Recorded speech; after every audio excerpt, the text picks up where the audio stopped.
Greater Visakhapatnam mayor ఎన్నిక ఏకగ్రీవమైంది. మేయర్గా కూటమి అభ్యర్థి పీలా శ్రీనివాసరావు ఎన్నికయ్యారు.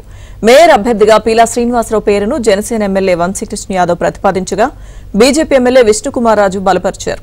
దీంతో మేయర్ అభ్యర్థి ఎన్నిక ఏకగ్రీవమైంది. ఇదిలా ఉంటే మేయర్ ఎన్నికను వైసీపీ బహిష్కరించింది.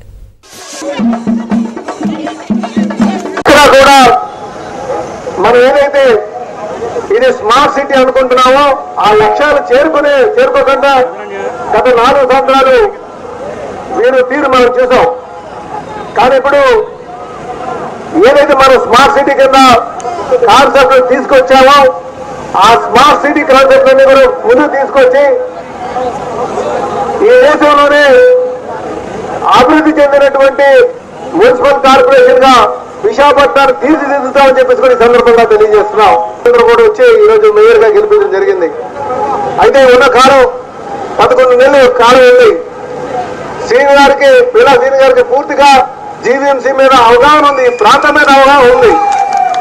ఖచ్చితంగా ఏదైతే ప్రజలు విశాఖపట్నం ప్రజలు ఆశిస్తున్నారో వారి ఆశయాలకి ఆలోచనలకు అనుగుణంగా విశాఖపట్నాన్ని తీర్చిదిద్దుతామని చెప్పేసి మీకు తెలియజేస్తున్నాం. ప్రజా సమస్యలు ఉన్నాయి, ప్రతి ఓట్ల సమస్యలు ఉన్నాయి. కుంభకోణాల నుంచి ప్రభుత్వం పాత ప్రభుత్వం చేసింది. ఈ అన్నిటికి చరణ గీతం పాడే రోజు ఈ రోజు నుంచే స్టార్ట్ అయింది. విశాఖపట్నం కార్పొరేషన్ అంటే ప్రథమ పౌరుడిగా విశాఖపట్నానికి న్యాయం చేయకపోతే నా జన్మ వేస్ట్ అని నేనైతే అనుకుంటున్నాను. ఎందుకంటే ఎన్ని రోజులు చేసేవాడు కాదు, ఎంత బాగా చేసేవాడిని మీ అందరితో చెప్పించుకునే బాధ్యత. ఆ బాధ్యతకి కట్టుబడి నాకున్నంత టైంలో ఫుల్ ఫ్లెడ్జ్డ్గా ఏదైతే మా నాయకుడు చంద్రబాబు నాయుడు గారు ఎలా కష్టపడుతున్నారో నాకున్న టైం కూడా ఆ విధంగా కష్టపడి నేను మా నాయకులకి శభాష్ అనిపించుకునే బాధ్యత భగవంతుడు ఇవ్వాలని నేను కోరుకుంటూ సెలవు.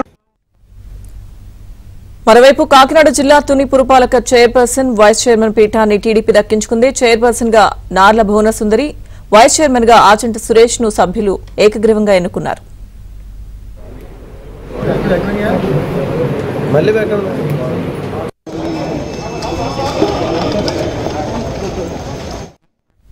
కుప్పం మున్సిపల్ చైర్మన్ ఎన్నిక నిర్వహించారు. 5వ వార్డు కౌన్సిలర్ సెల్వరాజ్ ను టీడీపీ అభ్యర్థిగా, 9వ వార్డు సభ్యుడు హఫీజ్ ను వైసీపీ ప్రతిపాదించింది. టీడీపీ అభ్యర్థి సెల్వరాజ్ కు 15 ఓట్లు, వైసీపీ అభ్యర్థి హఫీజ్ కు 9 ఓట్లు వచ్చాయి. దీంతో సెల్వరాజ్ గెలుపును ఎన్నికల అధికారి ప్రతిపాదించారు. దీంతో కుప్పంలో టీడీపీ కార్యకర్తలు సంబరాలు చేసుకున్నారు.